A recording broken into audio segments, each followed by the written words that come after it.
ये देश में कोई भी बाबर का निशान नहीं रहना चाहिए, बिल्कुल गलत बात है। इसका तो हम लोग पुरजोर विरोध करेंगे और कहीं भी हम बाबरी मस्जिद नहीं बनने देंगे, ये निश्चित बात है। भारत की भूमि पर अगर ये हुमायूं कबीर जो जघन्य अपराध कर रहे हैं, ये दुर्भाग्यपूर्ण है। यहाँ असुरों का, आक्रांताओं का मस्जिद नहीं बनेगा। यहाँ पे भगवान श्री राम जो समग्र वसुधा के उत्थान करने वाले हैं, उनकी जयकार होगी। बोले बाबर आक्रांता था, लुटेरा था, लुटेरा बनकर के देश में आया और खूब लूटा देश को।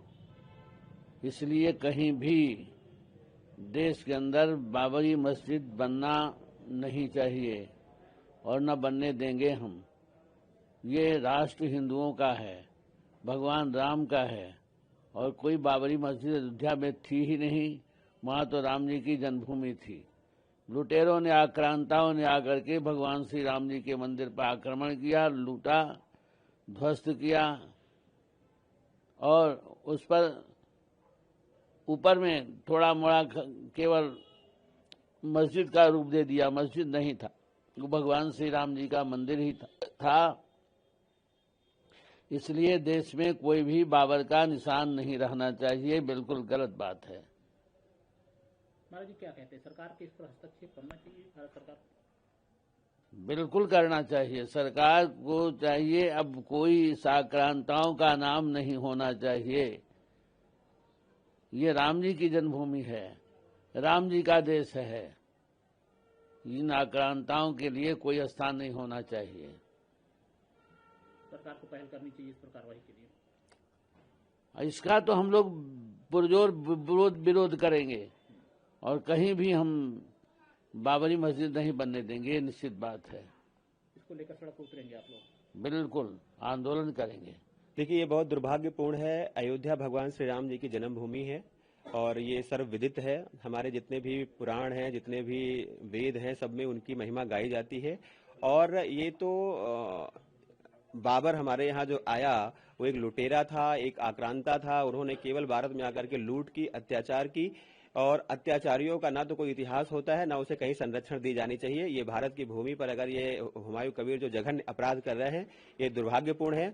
और मैं ये बताऊंगा कि अयोध्या जो है, ये भगवान श्री राम की जन्मभूमि है, समस्त भारत के सनातनियों के हृदय स्थली है, समस्त वसुधा के सनातन की प्राण स्थली है। और आप एक बात बताइए कि जिस राम जन्मभूमि के लिए हमारे पूर्वजों ने 500 वर्षों की तपस्या करके और उस भूमि को जीवंत रखा है, 500 वर्षों में आप जब समझिए कि 2-4 दिन में घर के परिवेश बदल जाते हैं और 500 वर्षों तक जिन पूर्वजों ने हमारी प्राणस्थली को बचा करके रखा है, और आप इतिहास उठा करके देखेंगे तो आज अभी मैंने स्वयं श्री रामचरितमानस पे मैंने शोध किया है और भगवान श्री राम जी के 119 पीढ़ियों का वर्णन किया है। तो जिसके 119 पीढ़ियों का जो है पूरी डेटा विद्यमान हो, जिन्हें सारे पुराणों में, सारे जो है वेद वेदांग में सब में गाई जा रही हो, उनकी महिमा पे झूठा और मिथ्या आरोप लगाना, ये इन लोगों की बड़ी साजिश थी, जिसे जो है हमारी सरकार ने, हमारे जो है सुप्रीम कोर्ट ने, सब ने पूरी जो है उसकी जांच पड़ताल करके भगवान श्री राम जन्मभूमि की स्थापना कराई है। उस पर अगर कोई उंगली उठाता है तो वो बहुत ही निंदनीय है। और जिस तरह से ये जो है अकबर हुमायूं कृत्य करने जा रहे हैं, देखिए मैं ये नहीं कहता, सबकी अपनी पद्धति है, सबकी अपनी विधान है, सब कर सकते हैं, लेकिन किसी भी आतंकी का, किसी भी दुराचारी का, किसी भी ऐसे कुकृत्य करने वाले व्यक्तित्व के बारे में उसका जो है कोई भी ऐसा स्थल निर्माण करना जहां पर जो है उसकी सामुख्य स्तुति की जा सके, ये बहुत ही निंदनीय है। ऐसी घटना नहीं होनी चाहिए और इसके खिलाफ अयोध्या, सनातन और भारत के सभी सनातनी जो है एक आवाज उठाएंगे और ऐसे दुराचारियों के खिलाफ। अभी देखिए, हम लोगों ने एक आवाज उठाया था, पाठ्यक्रम में भी हमारे बहुत सारी ऐसी बदलाव हुए हैं, जिन्हें इन लोगों ने अकबर महान बता दिया, जिन्हें इन्होंने बाबर का एक बड़ा ढांचा दिखा दिया।